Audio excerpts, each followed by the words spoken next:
For today's video, we're going to show you how to save your Logic file. There's two methods that we can do this.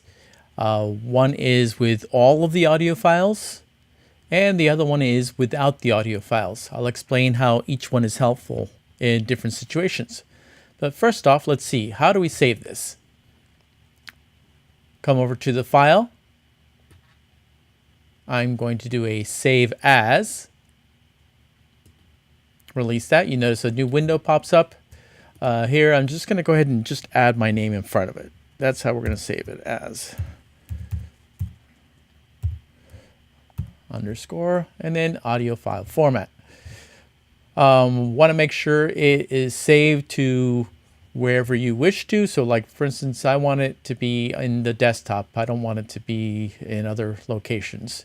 I want to be able to easily find it just for this example. Now, the two different methods. You can organize your project as a package or as a folder. Now, this is how we can actually separate the audio files, how I was saying.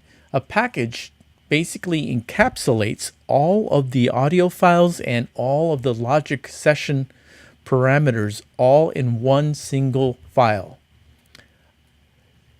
Saving it as a folder will actually put everything as separate little files and putting it all together in a Logic file folder. Let's go ahead and save a package first of all. I'm going to go ahead and hit save. You can see here it is. This is my Logic file. Now I'm going to do one more. Now I'm going to do a save as again. Same window pops up. And this time I'm going to select folder. Here you can copy. In other words, I'm making sure it has everything in that folder because I want to show you all that. Hit save.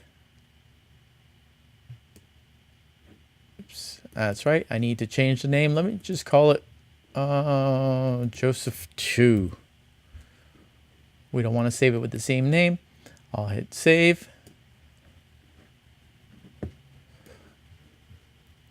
Now, as you can see, it showed up here as Joseph 2 audio file format. And notice it's a folder.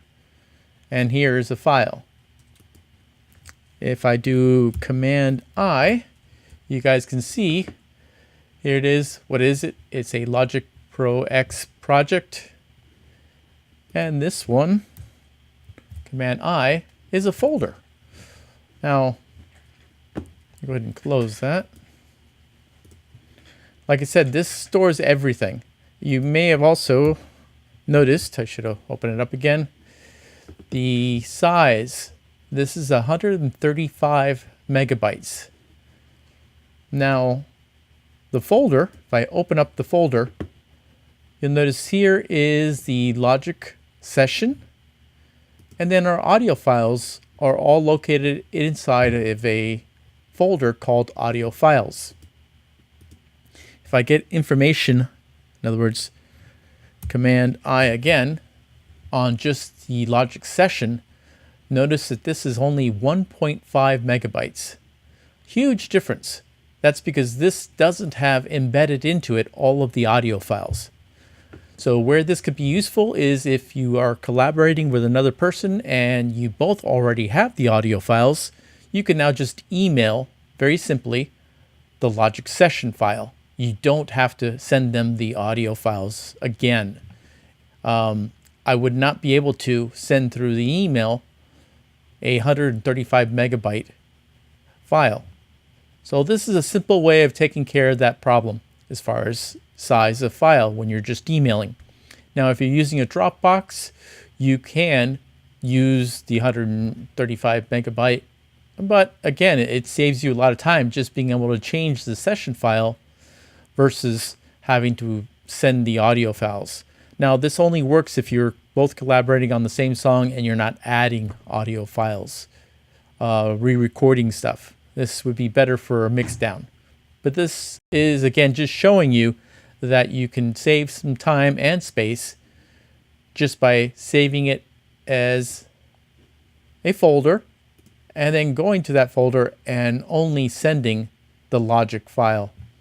Now, one thing I recommend is for whether you're sending something through the email or uploading it to a site or something, sometimes the logic files, that site may not like it. So I always tell people is to do Control, click on the file, and you will see where it says compress. By hitting compress, you create a zip file. This is called zipping the file. Then I would go ahead and upload this file right here. The zip file will always pop up next to the original uncompressed file. And this is what I would upload, just the session file. And notice it's been reduced even more. Now it's literally under a megabyte. It's 956K kilobytes, in other words. And this is versus that 135 megabytes that you would have with the full package. So those are the two methods that you can actually save a logic file. One is as a package, where it shows up everything encapsulated in one single file, and the other one as a folder where it breaks it down into different folders for each different thing.